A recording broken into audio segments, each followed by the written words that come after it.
Hoqë, vjen Bajrami në fund, kuptohet. Kurorëzimi, Allah në mundësof të arrijë. amen, inshallah, i devotshmërisë, i agjerimit, i lëmoshës. Si mund të balancohet gëzimi i Bajramit me devotshmërinë dhe reflektimin që na mëson Ramazan? Kjo pyetje është e rëndë. Po vallahi. E para, vjen Bajrami Po, dhe thjesht ato ndjenjat e para tona për gjatë Bajramit çfarë janë? Gëzim. Apo?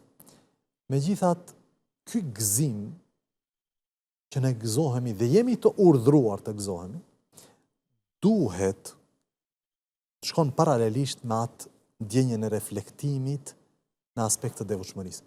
Ku kam qenë unë kërshit devotshmërisë gjatë Ramazanit?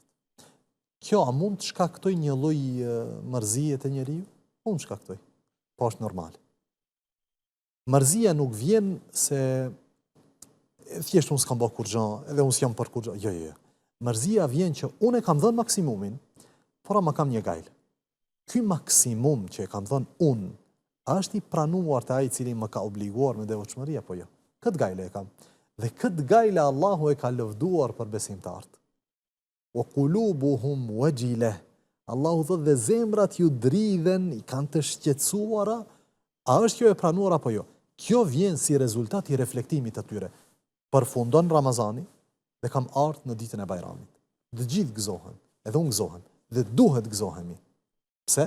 Sepse kur njeriu gëzohet kur bën iftar, apo tha pejgamberi Allahu sallallahu alaihi wasallam, "Lisaimi farhatani", agjeruesi ka dy gëzime.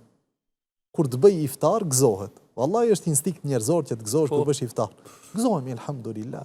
Apo madje ne gëzohemi dhe themi dhahaba adh-dham'u wabtalat al-'uruq wa thabata al-ajru inshallah. Shkoi etja, u lagën venët dhe mbeti shpërblimi me lejen e Allahu xhallahu ala. Përpos instinktit njerëzor që gëzohemi që kemi hangër ushqim dhe pije, gëzohemi se ndoshta kemi diçka e cila është shpërblimi i madh. Dhe gëzohet në ditën e gjykimit kur e sheh se çfarë kalon agjërimi për të në ahiret. Njeriu do të çuditet çfarë do të gjen nga shpërblimi në ditën e gjykimit kur ta sheh shpërblimin e agjërimit. Pse?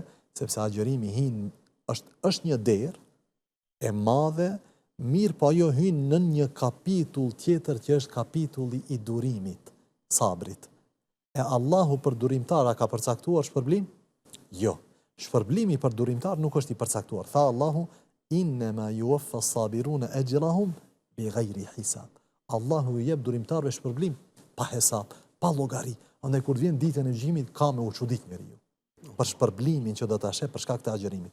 E tash un kam agjëru, ka ardhur ditë e Bajramit, është kjo ndjenjë gëzimit, por ama duhet të jetë edhe ky reflektim. Çfarë ka arrit agjërimi të bëj me veten time? A kam arrit dikundin në shkallën, gradat e devotshmërisë, apo kam mbet aty ku kam qenë? Unë do shta su falsha për para Ramazanit, po Allahu ma mundsoj që të shkoj në xhami dhe të falem, të fali namazet obligueshme dhe të fali teravit. Unë do shta nuk isha pak koprac para Ramazanit, po e kuptova gjatë Ramazanit që kjo pasuri që e kam unë nuk qenë ka imja, është në dorën e atij që ma ka dhënë, dhe ai don nga unë, kërkon prej meje diçka që të bëj me këtë pasuri.